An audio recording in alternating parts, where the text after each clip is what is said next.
Eee, udah jam 1:10. Belum saya mulai. Jika nanti ada gangguan teknis seperti suara putus-putus atau share screen tidak terlihat, boleh tolong diingatkan ya teman-teman. Kita di sini sama-sama belajar kok, jadi santai saja gitu. Oke.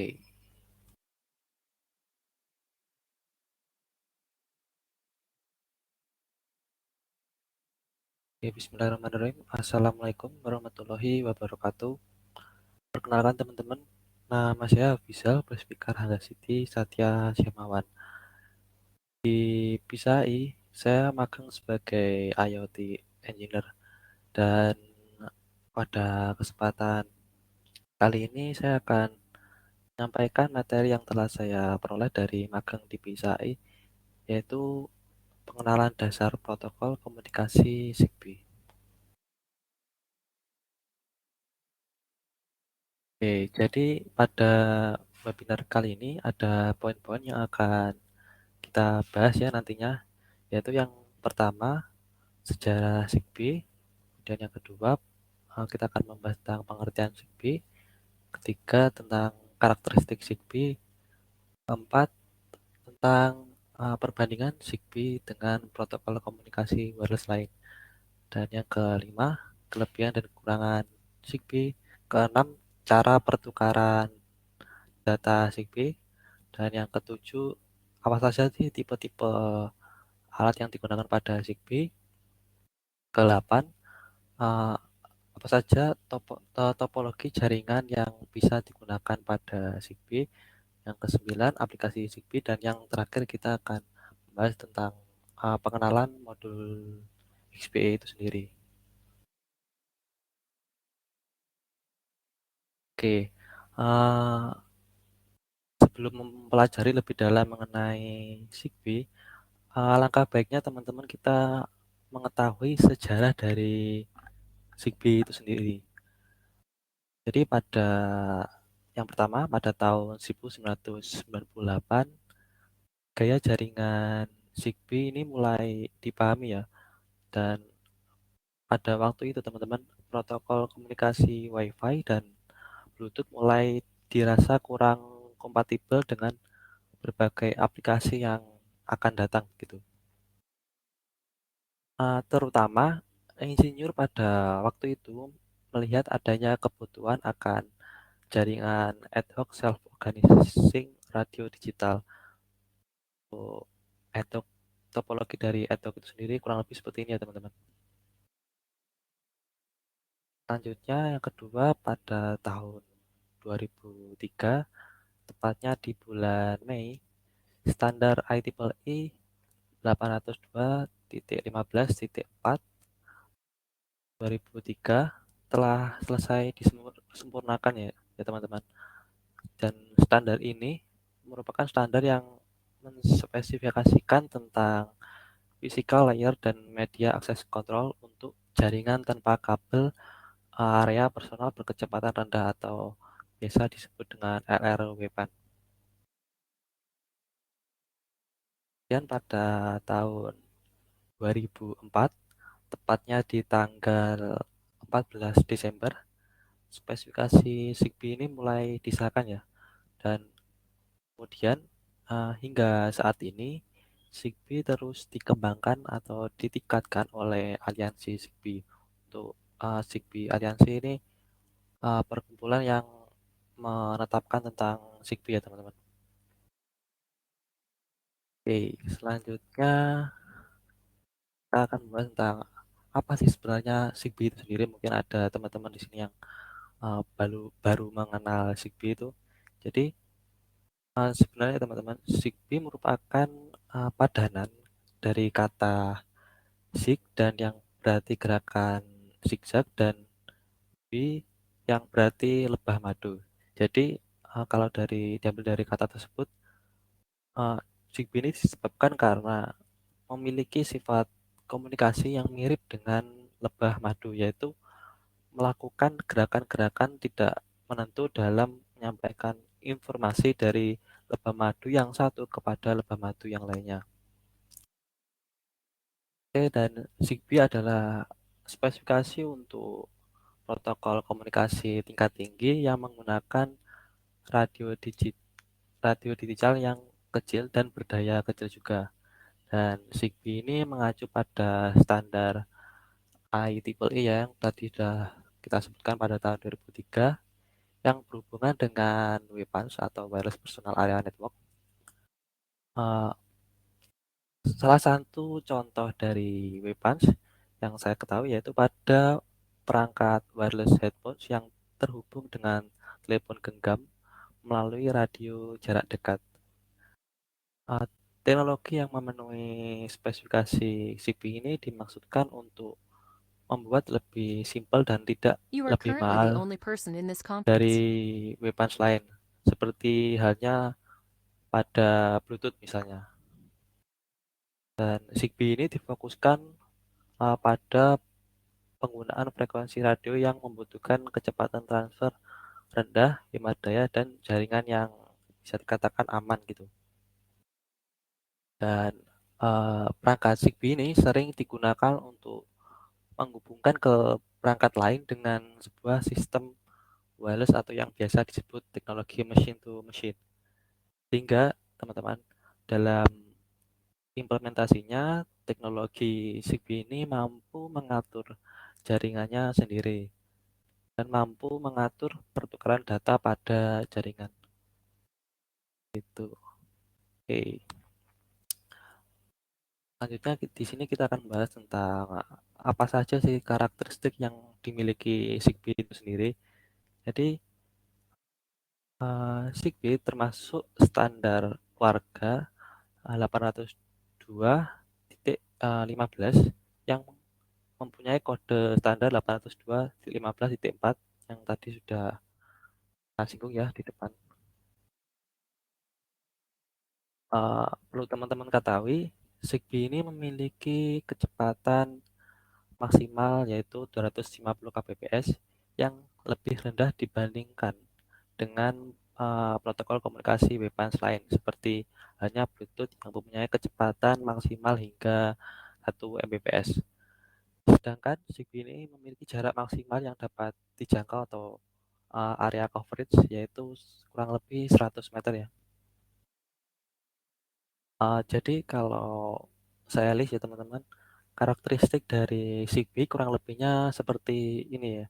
Yang pertama, Zigbee ini bekerja pada uh, rentang frekuensi 2,4 GHz, 868 MHz, dan 215 MHz, di mana ketiga rentang frekuensi ini merupakan rentang frekuensi yang gratis dan tiap lebar frekuensi tersebut dibagi menjadi 16 channel lagi. Dan khusus untuk frekuensi 2,4 GHz digunakan hampir di seluruh dunia, sedangkan aplikasi untuk rentang frekuensi 868 MHz digunakan di daerah Eropa dan yang lebar 915 MHz digunakan pada daerah Amerika Utara, Australia, dan lain sebagainya.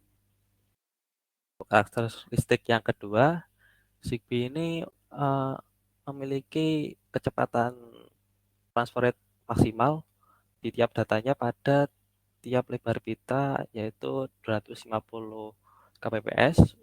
Itu untuk yang lebar 2,4 GHz. Kemudian untuk yang 915 MHz kecepatannya yaitu 40 kbps dan sedangkan untuk yang 868 MHz kecepatan maksimalnya yaitu 20 kbps. Dan untuk karakteristik yang kedua, Zigbee ini mempunyai throughput yang tinggi dan latensi yang rendah untuk data cycle yang kecil. Dan untuk karakteristik yang kedua, Zigbee ini memiliki data yang reliable karena Zigbee ini memiliki handshake protokol untuk data transfer ya teman-teman. Dan karakteristik yang kelima yang saya ketahui, Zigbee ini mempunyai beberapa jenis topologi seperti peer-to-peer, kemudian star, dan lain sebagainya. Oke, di sini kita masuk ke pe- perbandingan antara Zigbee dengan protokol komunikasi wireless lain ya teman-teman. Jadi perbedaan antara Wi-Fi, Bluetooth, dan Zigbee ini setelah saya cantumkan di tabel berikut ya teman-teman. Yang pertama mungkin dari kecepatan transfer datanya ya. Untuk Wi-Fi kecepatan maksimalnya itu hingga 54 Mbps atau megabit per second. Kemudian kecepatan dari Bluetooth itu 1 Mbps. Sedangkan untuk Zigbee itu sendiri kecepatan maksimalnya yaitu 250 kbps. Selanjutnya untuk konsumsi daya dari Wi-Fi di sini kita kategorikan tinggi, kemudian untuk Bluetooth kita kategorikan medium, dan Zigbee ini bisa dikatakan rendah ya. Dan kalau misalkan dipasangkan dengan baterai, otomatis baterainya akan hemat daya gitu. Selanjutnya eh, kemampuan coverage area atau jarak maksimal dari protokol komunikasi Wi-Fi. Yang pertama itu kurang lebih 100 meter, sedangkan untuk Bluetooth itu maksimal 10 meter, dan Zigbee ini jarak coveragenya yaitu 10 hingga 70 meter. Dan masing-masing ketiga protokol komunikasi ini memiliki kelebihannya sendiri ya teman-teman. Yang pertama jelas untuk Wi-Fi memiliki kecepatan transfer data yang tinggi dibanding dengan uh, protokol komunikasi lain ya. Selanjutnya untuk Bluetooth di sini bisa dikatakan rendah biayanya dan mudah untuk pengoperasiannya. Dan yang Zigbee, Zigbee ini bisa dikategorikan juga rendah biayanya atau bisa dikatakan low cost. Dan Zigbee ini sudah jelas konsumsi dayanya dia memiliki konsumsi daya yang kecil gitu atau yang hemat. Selanjutnya protokol komunikasi ini memiliki biasanya ada di beberapa aplikasi. Contohnya kalau kalau WiFi itu ada digunakan pada internet browsing, PC networking, file transfer, dan lain sebagainya. Untuk Bluetooth biasanya digunakan untuk hubungan uh, konektivitas wireless di antara uh, perangkat telepon, laptop, dan headset, dan lain sebagainya. Untuk aplikasi dari Zigbee biasanya ada di pengontrolan dan memonitor di bagian industri, dia jaringan sensor atau WSN kita sebutnya, kemudian ada di automasi bangunan atau building automation, kemudian Zigbee ini biasanya ada di home automation, dan sebenarnya Zigbee ada memiliki aplikasi lain gitu. Oke. Sebelum itu, jadi kesimpulannya teman-teman, Zigbee ini akan lebih baik dari protokol lain apabila jaringannya yaitu statis atau tetap, kemudian jumlah peralatan yang dikontrol atau dipantau banyak, dan paket data yang dikirim kecil.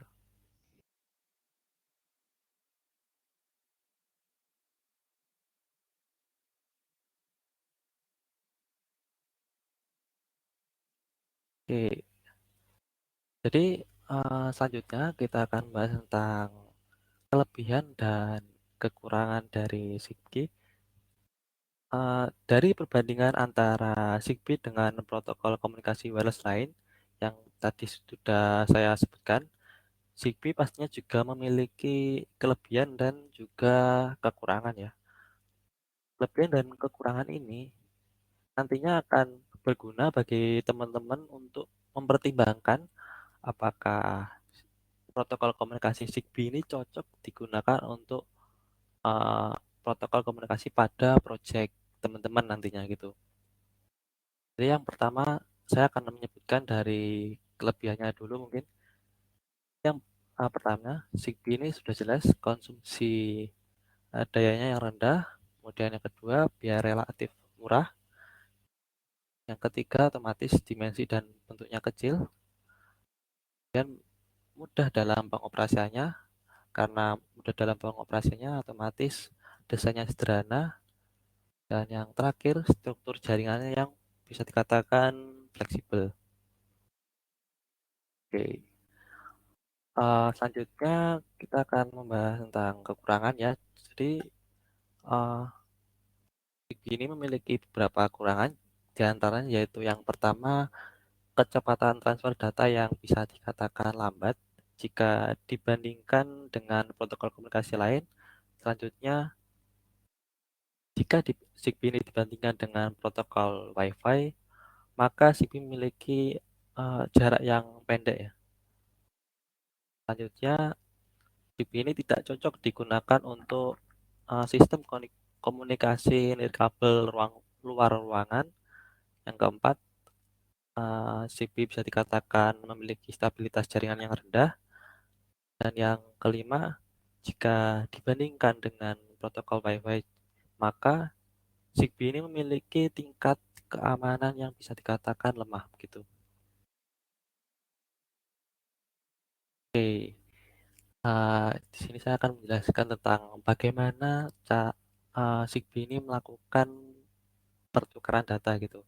Dia ada tiga cara dalam Zigbee melakukan pertukaran data. Yang pertama, data yang dikirim itu secara periodik. Maksudnya adalah data dikirim dengan waktu yang telah ditentukan. Contohnya pada sensor, di mana ketika sensor aktif, kemudian membaca data dan mengirimkannya, dan kemudian akan kembali ke mode tidak aktif atau bisa dikatakan sleep mode. Selanjutnya, cara yang kedua yaitu data yang dikirim berselang waktu yang sesuai. Contohnya dapat kita lihat pada alat pendeteksi kebakaran misalnya, di mana alat tersebut hanya perlu mengirimkan data pada saat diperlukan saja gitu. Cara yang ketiga, data dikirimkan secara berulang dengan kecepatan yang tetap. Hal ini akan sangat bergantung dengan time slot yang dialokasikan atau biasa yang disebut GTS atau guarantee time slot. Oke,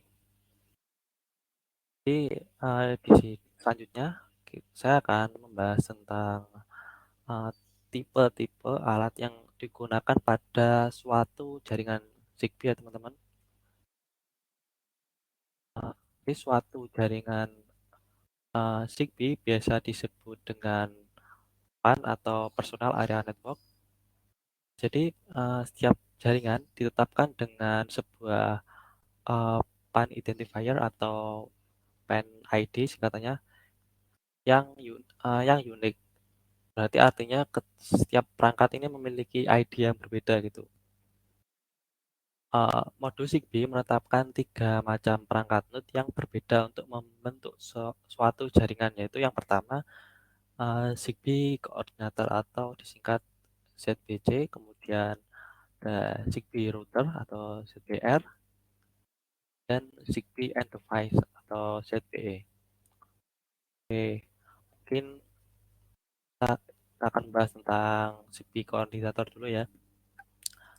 Perangkat yang paling utama di mana koordinatornya membentuk eh, pangkal dari jaringan yang menjembataninya ke jaringan-jaringan lain.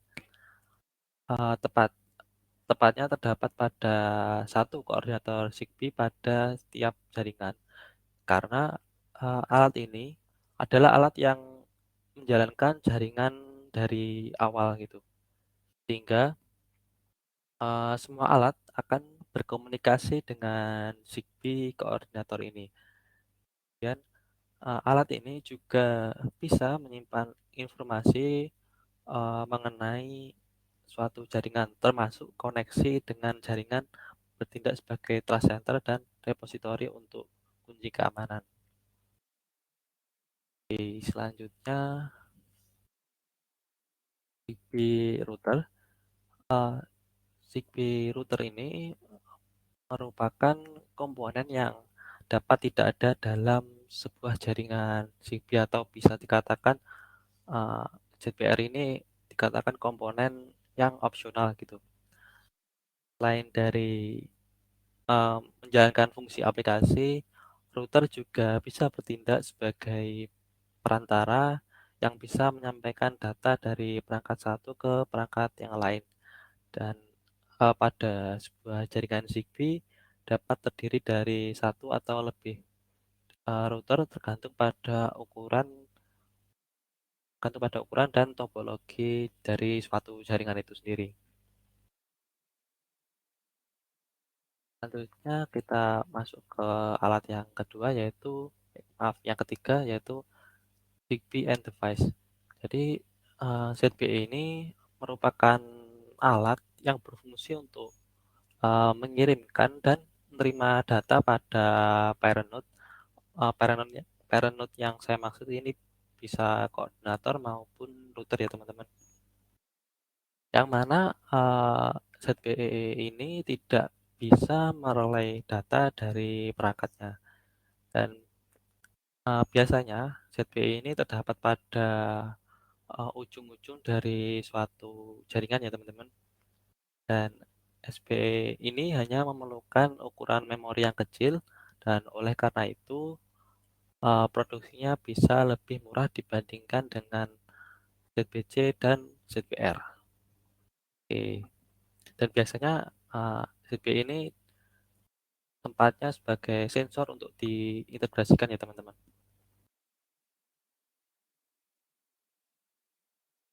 Kita sudah masuk ke uh, jenis-jenis topologi dari jaringan Zigbee. Zigbee ini teman-teman memiliki tiga topologi model jaringan yaitu topologi star, kemudian topologi mesh atau peer-to-peer, serta cluster tree. Untuk ilustrasi dari topologi jaringan lebih jelasnya teman-teman bisa lihat di gambar ini ya. Yang pertama mungkin saya akan menjelaskan topologi star terlebih dahulu ya. Pada topologi star, komunikasi dilakukan antara perangkat end device dengan sebuah pusat pengontrol tunggal atau koordinator yang tadi sudah kita sebutkan. Eh, Aplikasi dari topologi ini bisa untuk otomasi rumah, monitoring sensor, bahkan perangkat personal komputer atau PC. Setelah sebuah koordinator ini diaktifkan pertama kali, maka ia akan membuat jaringannya sendiri dan menjadi koordinator PAN. Setiap jaringan star akan memiliki sebuah pengenal PAN yang tidak sedang digunakan oleh jaringan lain di dalam jangkauan radionya atau di sini kita sebut PAN ID ya yang tadi sudah saya sebutkan. Hal ini akan mengizinkan setiap jaringan star untuk bekerja secara tersendiri. Oke, itu untuk topologi star. Selanjutnya yang ini saya akan menjelaskan topologi mesh ya. Jadi eh, dalam topologi mesh atau topologi peer-to-peer juga hanya ada satu koordinator PAN. Berbeda dengan topologi star, setiap perangkat eh, dapat berkomunikasi satu sama lain selama ada dalam jarak jangkauannya gitu. Dan peer-to-peer ini dapat berupa ad hoc, self-organizing, dan self-healing. Uh, Penerapan dari topologi ini biasanya seperti pemantauan dan pengontrolan di industri, kemudian jaringan sensor tanpa kabel atau WSN, dan lain sebagainya. Oke, untuk yang topologi mesh sudah, yang terakhir yaitu topologi cluster tree. Topologi cluster tree ini merupakan sebuah model khusus dari jaringan peer-to-peer, di mana sebagian besar perangkatnya adalah uh, FFD atau koordinator dan router. Di sini yang saya maksud untuk FFD. dan sebuah RFD atau end device. Dan RFD dan FFD ini mungkin terhubung ke jaringan cluster T sebagai node tersendiri di akhir percabangan. Salah satu dari FFD ini dapat berlaku sebagai koordinator dan memberikan layanan sinkronisasi ke perangkat lain dan koordinator lain. Hanya satu dari koordinator ini adalah koordinator PAN. Dan kemudian koordinator PAN membentuk klaster pertama dengan membentuk klaster head atau CLH dengan sebuah klaster identifier atau CID 0, memiliki sebuah pengenal PAN yang tidak terpakai dan memancarkan frame beacon ke perangkat sekitarnya. Dan sebuah perangkat akan menerima frame beacon, mungkin meminta untuk bergabung ke network CLH. Kemudian jika koordinator PAN mengizinkan untuk bergabung, maka akan menambahkan perangkat baru ini sebagai perangkat turunannya dalam daftar perangkat di sekitarnya. Proses ini berlanjut dilakukan oleh perangkat yang baru di perangkat sekitarnya gitu. Dan keuntungan apabila kita menggunakan topologi cluster tree ini adalah peningkatan daerah jangkauan seiring dengan peningkatan biaya untuk latensi pesan. Oke. Oke, kita sekarang udah masuk ke contoh pengaplikasian dari Zigbee.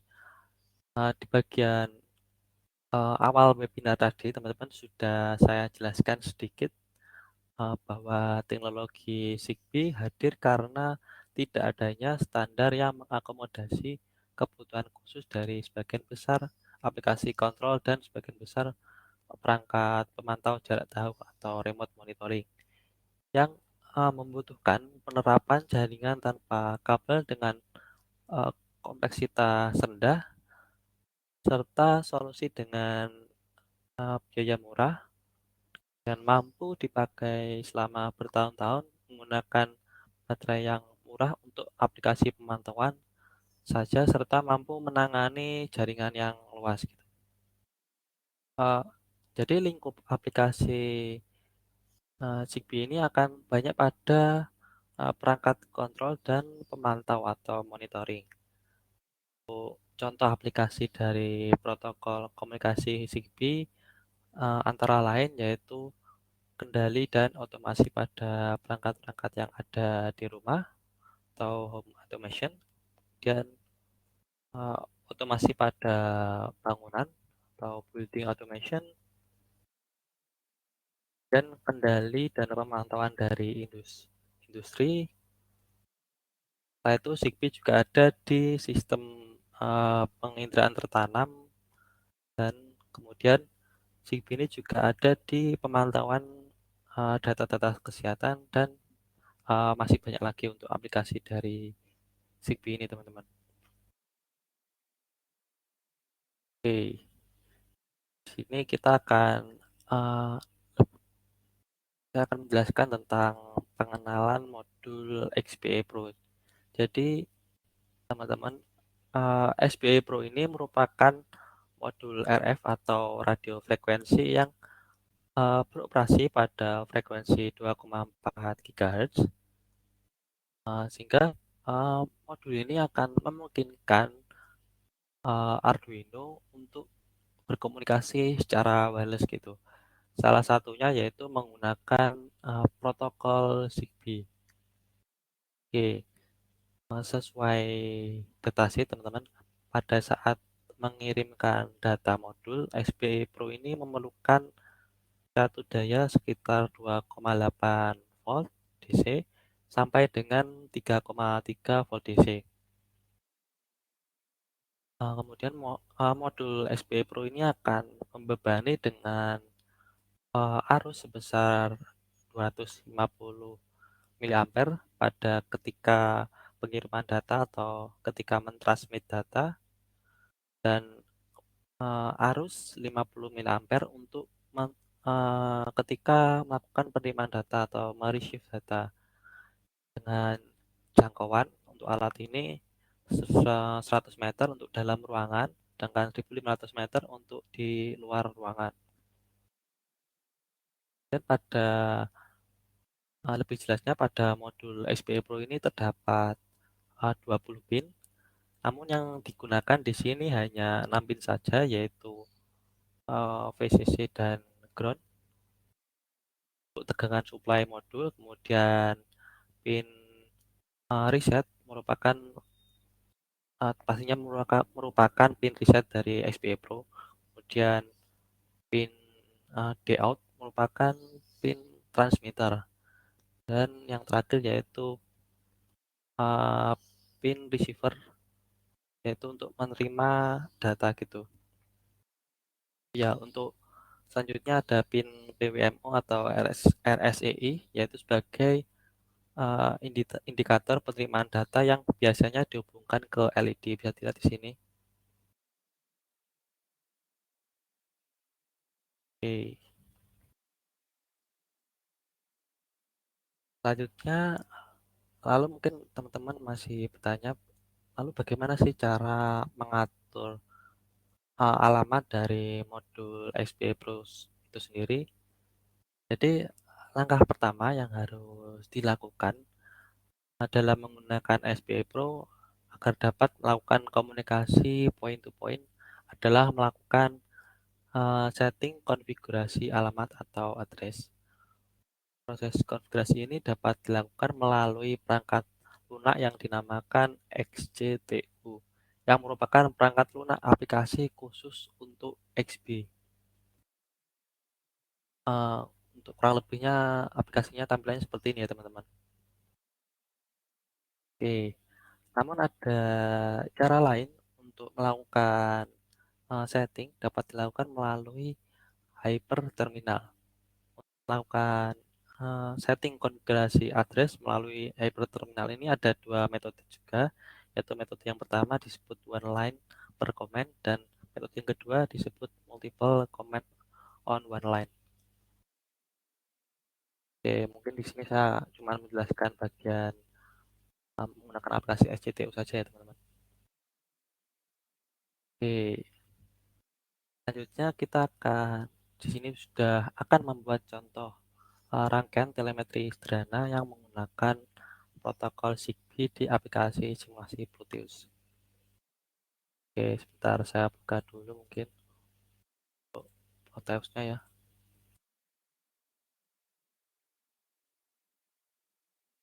Oke, di sini saya sudah menyiapkan halaman kosong ya.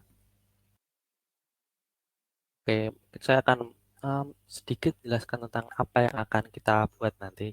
Jadi pada kesempatan ini saya akan membuat suatu rangkaian telemetri data suhu dan kelembapan dari sensor DHT22 yang menggunakan Arduino Uno dan XPE. Oke, pertama yang perlu kita siapkan yaitu membuat rangkaiannya terlebih dahulu ya teman-teman. Oke, kita akan pertama membuat rangkaiannya. Saya tambahkan dulu ya untuk beberapa komponen yang dibutuhkan, mungkin Arduino Uno dulu.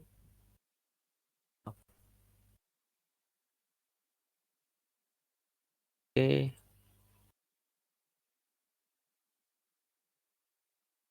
kita di sini butuh dua ya teman-teman. Satunya untuk eh, transmit dan satunya untuk mereceive data. Oke, selanjutnya kita butuh sensor DHT22.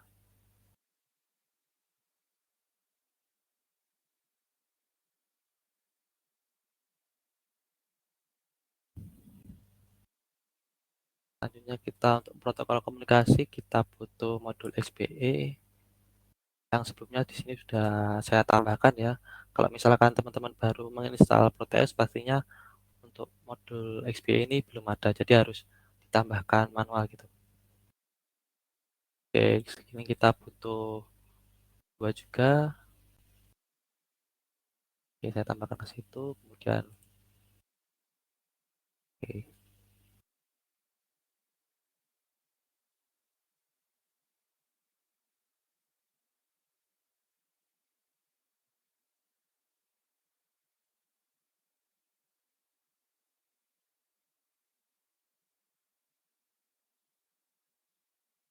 Oke, kita di sini juga butuh virtual terminal.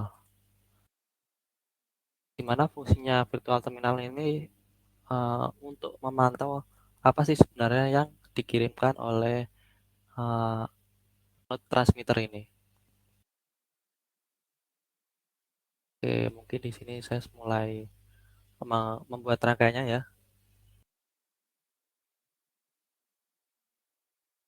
Oke, di sini untuk pin RX saya hubungkan dengan RX juga, pin TX di sini.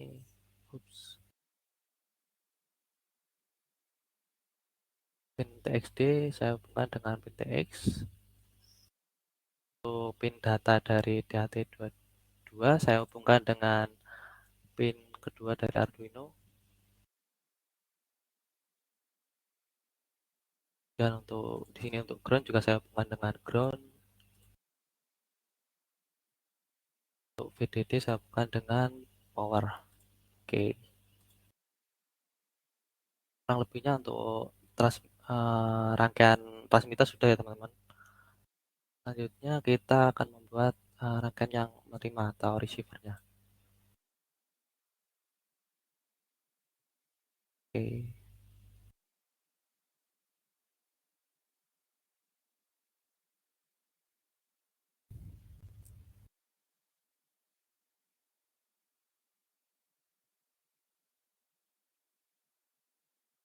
oke, sebenarnya kalau udah jadi ya teman-teman, kalau segini saja mungkin saya akan lebih saya rapikan.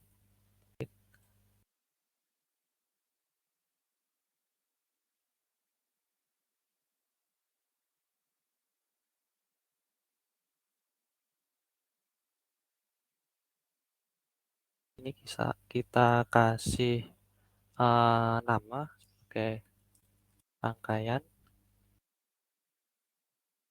Zigbee and device atau ZBE. Oke,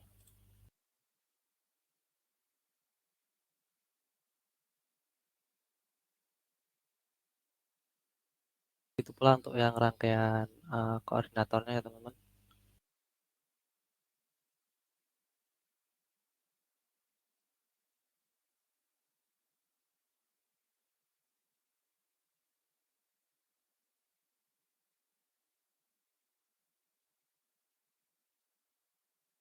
Ini kita kasih nama Zigbee koordinator atau ZBC. Oke,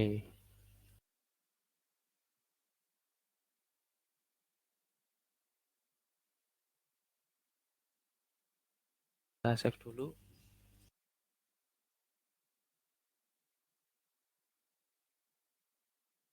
Oke, udah jadi ya teman-teman untuk rangkaian telemetri sederhananya ya. Langkah yang kedua yaitu kita akan membuat program untuk kedua Arduino ini, yaitu Arduino transmitter dan Arduino receiver. Oke, jadi eh, untuk menghemat waktu ya, sebelumnya saya sudah menyiapkan programnya di Arduino IDE, tapi program ini sebenarnya sederhana teman-teman. Yang pertama, mungkin saya akan menjelaskan yang uh, end device dulu. Jadi di end device ini uh, program yang saya install merupakan program sederhana untuk melakukan bacaan sensor ya teman-teman, bisa dilihat di sini. Saya akan menambahkan library DHT22, kemudian inisialisasi dari pin DHT22 dan lain sebagainya, ini untuk menyimpan nilai temperatur, kelembapan, dan lain sebagainya. Ya dikatakan ini program untuk membaca DHT22 secara standar gitu ya. Oke, mungkin terlebih dahulu di sini saya compile dulu agar bisa nantinya saya install ke Arduino Uno ini. Oke, sembari menunggu compile yang bisa dikatakan lama ya teman-teman. Di sini saya akan menjelaskan untuk yang koordinator, program yang koordinator. Jadi bisa dilihat ya, program yang menerimanya atau yang receive-nya itu sangat sederhana. Di sini untuk, looping-nya dia akan membaca, pin serial saja gitu, setelah itu ya selesai gitu alatnya. Oke, mungkin kita tunggu dulu ya teman-teman. Maaf kalau agak lama sedikit untuk compile programnya.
Oke, proses compiling sudah selesai teman-teman. Di sini yang saya butuhkan yaitu, lokasi dari teksnya yaitu ini. Kita copy saja dan kita pasangkan ke Zigbee End Device. Oke, kita pastekan ke sini, kemudian oke. Setelah itu jangan lupa untuk compile juga yang program koordinator.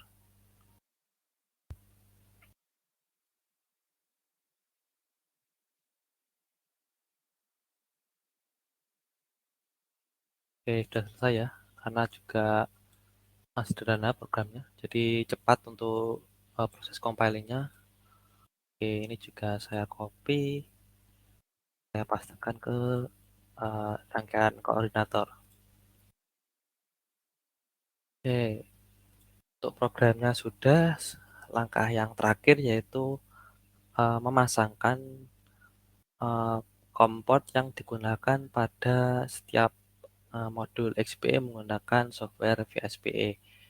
Karena di sini bisa teman-teman lihat ada physical port ya. Dan di sini juga, di sini mungkin saya atur ke COM3 untuk pengirimnya dan yang penerimanya saya atur ke COM4.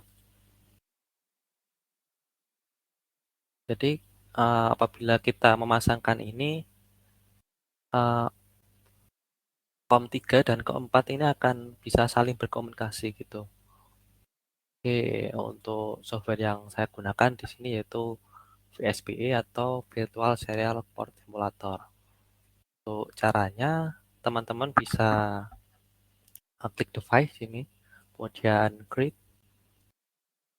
Setelah itu di bagian device type, teman-teman bisa pilih pair karena kita mau memasangkan ya.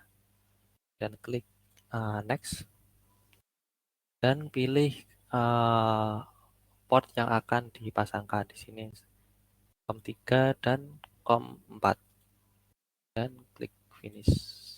Oke, bisa dilihat ya di sini statusnya ready, otomatis COM 3 dan COM 4 sudah saling berpasangan dan sudah bisa saling berkomunikasi gitu. Oke, mungkin langsung saya play untuk simulasinya.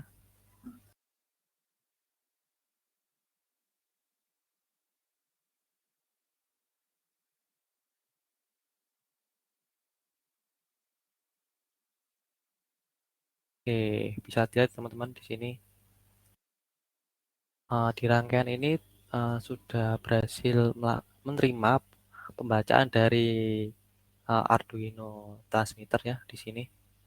Misalnya bagian suhu saya ubah ke misalnya 30,4 derajat gitu.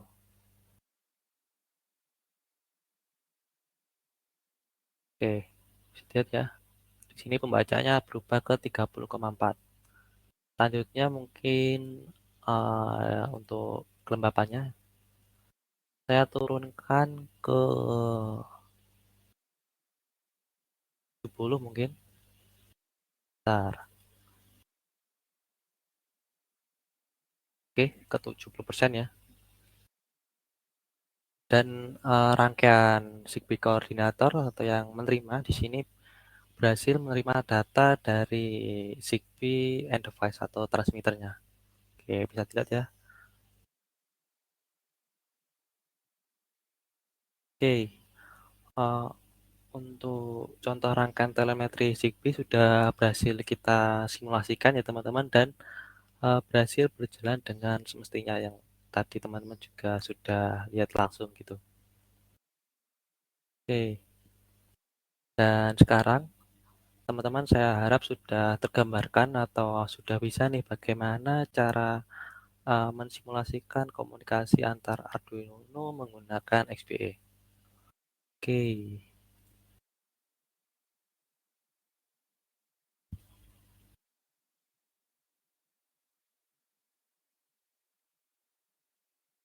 oke, tidak terasa ya teman-teman, sekarang sudah sampai ke kesimpulan. Jadi kesimpulan dari webinar kita hari ini, kita telah yang pertama telah mengetahui sejarah yang berkaitan dengan Zigbee, kemudian mengetahui pengertian karakteristik, kelebihan dan kekurangan dari Zigbee. Ketiga, kita telah mengetahui perbandingan Zigbee dengan protokol komunikasi lain yang tadi kayak Wi-Fi, kemudian Bluetooth. Dan yang keempat, kita telah mengetahui tipe alat-alat pada suatu jaringan Zigbee yang tadi sudah saya sebutkan, ada ZBC, terus ada ZBR, kemudian ada ZBE. Yang kelima, kita telah mengetahui jenis-jenis topologi jaringan Zigbee yang tadi sudah saya sebutkan juga ada star dan ada mesh atau peer-to-peer. Yang ketiga ada cluster tree. Dan yang keenam, kita telah mengetahui beberapa contoh pengaplikasian dari Zigbee ini sendiri dan kita telah mengetahui pengertian dan bagaimana cara memprogram suatu modul XPE yang secara real gitu, secara hardware nyata gitu. Dan yang terakhir, eh, kita telah mensimulasikan yang tadi teman-teman sudah lihat yaitu contoh rangkaian telemetri sederhana yang menggunakan protokol Zigbee di Proteus. Dan kemudian untuk bahan-bahan yang saya share di webinar ini bisa di-download di link ini ya teman-teman. Oke, mungkin bisa saya pastikan di kolom chat mungkin.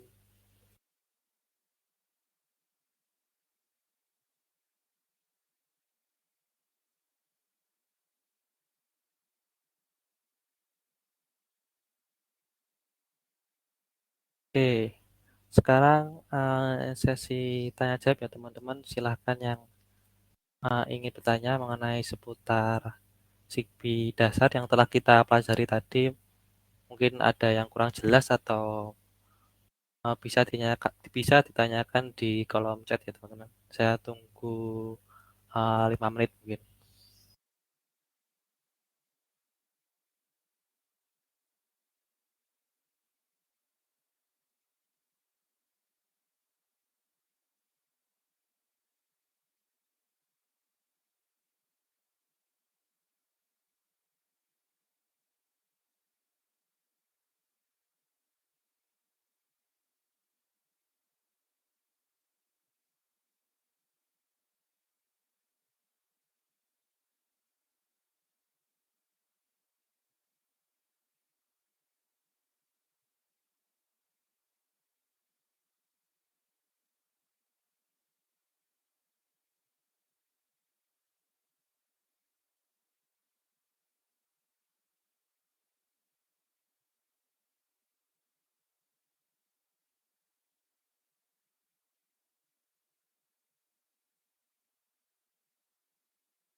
Oke, cukup jelas ya, saya rasa, eee, belum ada pertanyaan atau mungkin ada pertanyaan lebih lanjut bisa sampaikan ke LinkedIn saya mungkin di sini, bisa teman-teman lihat.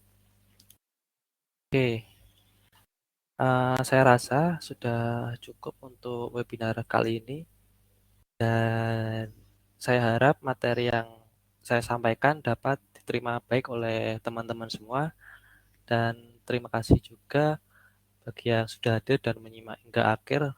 Apabila ada salah kata, mohon dimaafkan. Saya Wisal pamit undur diri. Selamat siang. Wassalamualaikum warahmatullahi wabarakatuh. Terima kasih.